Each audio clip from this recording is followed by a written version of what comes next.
பொதுவா ஒரு படம் பயங்கரமா ஹிட் ஆயிடுச்சுன்னா, அது ஒரு பெரிய பிராண்ட் ஆக்கி செகண்ட் பார்ட் எடுக்கிறது தான் சினிமாவோட வழக்கம்.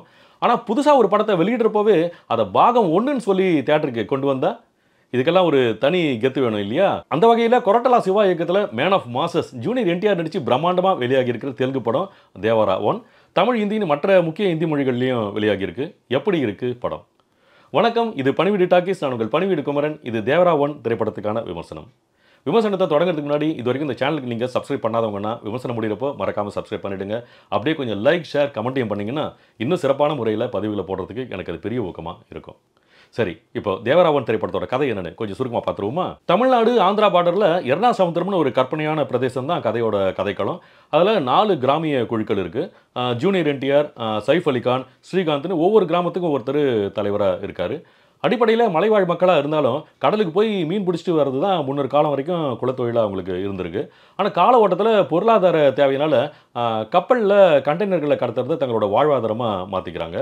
அதே தங்களோட வீரமாகவும் பெருமையாகவும் நினைக்கிறாங்க. இவங்களோட இந்த வீர தீர பெருமை நல்லா ஏற்றி விட்டுட்டு அவங்கள பயன்படுத்திக்கிற பெரிய கடத்தல்காரராக இருக்கார் முரளி ஜோஷி. ஒரு கட்டத்தில் தான் பெருமையாக நினச்சி பண்ணிக்கிட்டு இருக்க காரியம் தன்னோட சமூகத்துக்கே எதிராக இருக்கிறத உணர்றாரு என்டிஆர். அதனால் இந்த பாவத்தை நம்ம தொடரக்கூடாது, கடலுக்குள்ளே இனிமேல் நம்ம மீன் பிடிக்க மட்டும்தான் போகணும்னு திடீர்னு தடாலடியாக ஒரு முடிவை எடுக்கிறாரு. ஆனால் இது சைஃப் அலிகானுக்கும் மற்ற தலைவர்களுக்கும் சுத்தமாக பிடிக்கல. இதனால் அவர் தீர்த்து கட்டுறதுக்கு சதி பண்ணுறாங்க. இதுக்கப்புறம் என்டிஆர் அந்த ஊர்லேருந்தே காணாமலேயும் போயிடுறாரு. தேவராவுக்கு என்ன ஆச்சு? அவர் உயிரோடு இருக்காரா இல்லையா? படத்தோட செகண்ட் ஹாஃபில் அச்சு அசலாக தேவராவோட ஜெராக்ஸாக வர அவரோட மகன் வரா சைஃப் அலிகான் மூலமாக சந்திக்கிற சவால்கள் என்ன? ஜான்வி கபூர் ஏன் அவரை உருகி உருகி லவ் பண்ணுறாங்க? அப்பாவோட பேரையும் புகழையும் காப்பாற்றுற மாதிரி கடைசியில் வரா தன்னோட ஊருக்கு ஏதாவது செஞ்சாரா இல்லையாங்கிறது தான் கதை. கேட்க நல்லா தான் இருக்குது. ஆனால் இதை 3 மணி நேரம் படமாக காட்டுற அளவுக்கு இதில் பெருசாக ஸ்டஃப் இருக்கிறதா நினச்சாங்க பாருங்கள். அதுதான் பிரச்சனை நம்பர் 1. இந்த பிரச்சனை 2, 3, 10, 20ன்னு கணக்கு இல்லாமல் ஏகப்பட்டது இருக்குது படத்தில். வழக்கம் போல் அதுக்குள்ளே போகிறதுக்கு முன்னாடி படத்தில் இருக்க சில நல்ல விஷயங்களை மட்டும் முதல்ல பார்த்துருவோம். தேவராவா என்டிஆர் அறிமுக காட்சியில் தியேட்டரில் சும்மா விசிலும் கிளாப்ஸும் அதிருது. சண்டை காட்சியில் படுவேகமாக தெரிக்க விடுறாரு. முக்கியமான எமோஷனல் காட்சிகளை முடிஞ்ச வரைக்கும் ரொம்ப பக்குவமான ஒரு பெர்ஃபார்மன்ஸை கொடுத்துருக்காரு. செகண்ட் ஹாஃபில் மகனாக வரா கேரக்டர் கம்ப்ளீட்டாக வேற ஒரு கான்ட்ராஸ்ட். அப்பா தேவரா வீரதீர சூரன்னா மகன் வரா ஒரு பயங்கரமான பயந்தாங்கொல்லி. கெட்டப்லையும் தோற்றத்திலையும் இந்த 2 கேரக்டருக்கும் பெரிய வித்தியாசம் காட்டலாலும் கூட நடிப்பில் முடிஞ்ச வரைக்கும் பெரிய அளவுக்கு வித்தியாசப்படுத்திருக்காரு என்டிஆர். உண்மையை சொல்லணும்னா நடிப்பை விட டான்ஸில் பயங்கரமாக அஸ்துறாரு.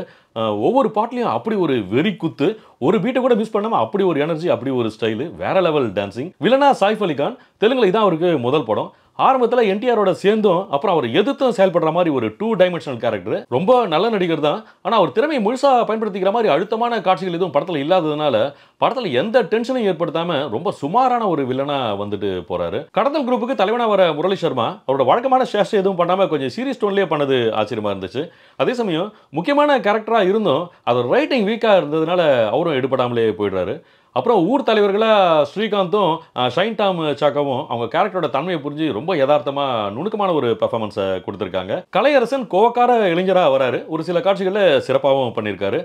கோஸ்ட் கார்டு ஆஃபீஸராக நரேன் ஒரே ஒரு காட்சியில் வந்தாலும் தேவராவை நெகிழ் வைக்கிற மாதிரி நம்மளையும் நெகிழ் வச்சுட்டு போகிறாரு. மற்றபடி பிரகாஷ் ராஜ்லாம் ரொம்ப பாவம். கதையை விளக்கி சொல்கிறதுக்கு ஒரு நரேட்டர் மாதிரி அவரை பயன்படுத்தியிருக்காங்க. இப்படி ஒரு ஃப்ளாட்டான கேரக்டரில் எதுக்கு அவரை போய் நடிக்க வச்சாங்கன்னு புரியல. ஜான்வி கபூருக்கும் இதான் முதல் தெலுங்கு படம். ஆனால் இப்படி ஒரு கேரக்டர் அவங்களும் எப்படி ஓகே பண்ணாங்கன்னு தெரியல. பார்க்க அழகாக இருக்காங்க. சுட்டாமலை பாட்டில் கிரேஸ்ஃபுல்லாக டான்ஸ் ஆடுறாங்க.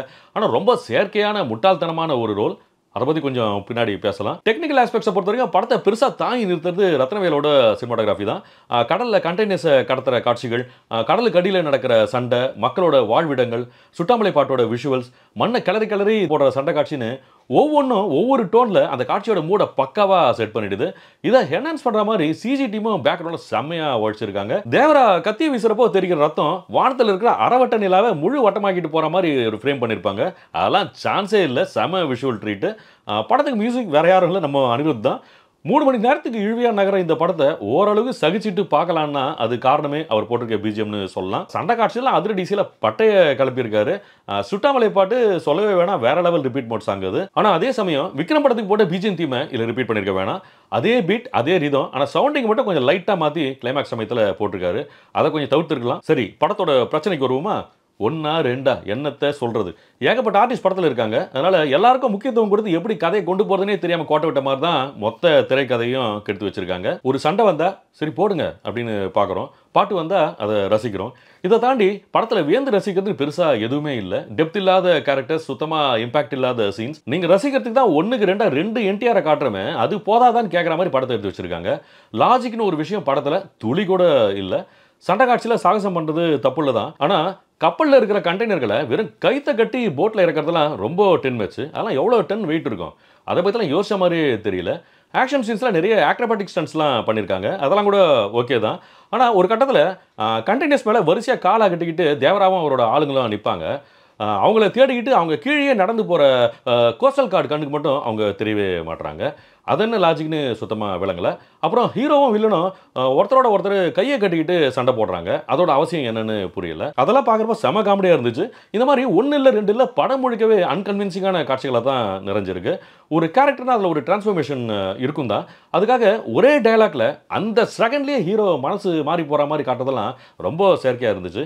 அந்த ப்ராசஸ்ல சின்னதா ஒரு டெவலப்மெண்ட் வச்சிருந்தா அது கொஞ்சம் கன்வின்சிங்கா இருந்திருக்கும். அதே மாதிரி ஒரு கண்டெய்னரை ஒத்த ஆளா தேவரா கடலுக்கு தள்ளிட்டு போற மாதிரி ஒரு காட்சி வரும். 8 பேர் வேற சேர்ந்து அதை எதிர்பக்கமா இருந்து தடுக்க முயற்சிப்பாங்க. ஆனா அவங்களை எல்லாம் சேர்த்து நம்ம ஹீரோ அசால்ட்டா தள்ளிட்டு போறாரு. நிஜமா இவர் என்ன மேன் ஆஃப் மாசஸா இல்ல மேன் ஆஃப் ஸ்டீலா இல்ல சூப்பர் மேனான்னு புரியல. என்னதான் ஹீரோ பெரிய பலசாலினாலும் போதையில இருக்கிறப்போ கூட அவர் 100 பேரை வெட்டியும் குத்தியும் காலி பண்ற மாதிரி காட்டுறதெல்லாம் அநியாயத்துக்கு ஓவரா இருக்கு. இதுல 30 செகண்டுக்கு ஒரு தடவை ஷாட்டை வேற ஸ்லோ மோஷன் பண்ணி அதுல ஹீரோ போஸ்டர் டிசைனுக்கு போஸ்ட் கொடுக்குற மாதிரி போஸை வேற கொடுத்து எப்பா சத்தியமா தாங்க முடியல சாமி. இதை விட சகிக்க முடியாம இருக்கு ஜான்வியோட லவ் ட்ராக். காதலுக்கும் காமத்துக்கும் நடுவில் ஒரு பெரிய வித்தியாசம் இருக்கு இல்லையா? அந்த விளிமையெல்லாம் தாண்ட விரசமா இருக்கு படத்துல ஜான்வியும் அவங்க தோழிகளும் பேசுற காட்சிகள். பொண்ணுங்கெல்லாம் என்னமோ ஆம்பளைக்கு அலையிற மாதிரி அவ்வளோ கொச்சையா இருக்கு டயலாக்ஸ். நான் பார்த்தது ஒரிஜினல் தெலுங்கு வெர்ஷன் தான். தமிழ் டப்பிங்லாம் நினச்சி பார்க்கவே ரொம்ப பயமா இருக்கு. அந்த அளவுக்கு காதல்னு சொல்லிட்டு காதலோட புனிதத்தையே குழி தோண்டி புதைச்சி வச்சிருக்காங்க படத்துல. சுருக்கமா படம் எப்படி இருக்குன்னு கேட்டா, படத்தோட ஆரம்பத்தில் லெஜெண்டரி ஆக்டர் என்டிஆர் சாருக்கு மரியாதை பண்ணிட்டு தான் படத்தையே தொடங்குறாங்க. அந்த மரியாதையில கால்வாசி நம்மளுக்கு கொடுத்து படத்தை எடுத்திருந்தா கூட ஓரளவுக்கு இது நல்ல கமர்ஷியல் மசாலா படமாவே வந்திருக்கும். ஆனா காசு கொடுத்து படம் பார்க்க வர ரசிகனை முட்டாளா நினைச்சு படத்தை எடுத்து வச்சிருக்கிறதுனால மொக்கையிலே சூற மொக்க மரண மொக்கையா பள்ளிக்குது தேவரா 1. இந்த லட்சணத்துல 2ஆம் பாகத்து வேற மிச்சம் வச்சிருக்காங்க. அதை நினைச்சா தான் இன்னும் பயமா இருக்கு. இந்த விமர்சனம் உங்களுக்கு பிடிச்சிருந்தா லைக் பண்ணுங்க, ஷேர் பண்ணுங்க, கமெண்ட் பண்ணுங்க. ரொம்ப முக்கியமா சப்ஸ்கிரைப் பண்ணுங்க. அதோட ரொம்ப முக்கியமா நோட்டிஃபிகேஷன் பெல் ஐக்கன்ல ஆளுங்கிற அந்த ஃபர்ஸ்ட் ஆப்ஷனை மறக்காம கிளிக் பண்ணுங்க. மீண்டும் அடுத்த ஒரு படம் திரைக்கு வரப்போ எவ்வளவு சீக்கிரம் முடியுமோ அவ்வளவு சீக்கிரம் உங்களை சந்திக்கிறேன். நன்றி, வணக்கம்.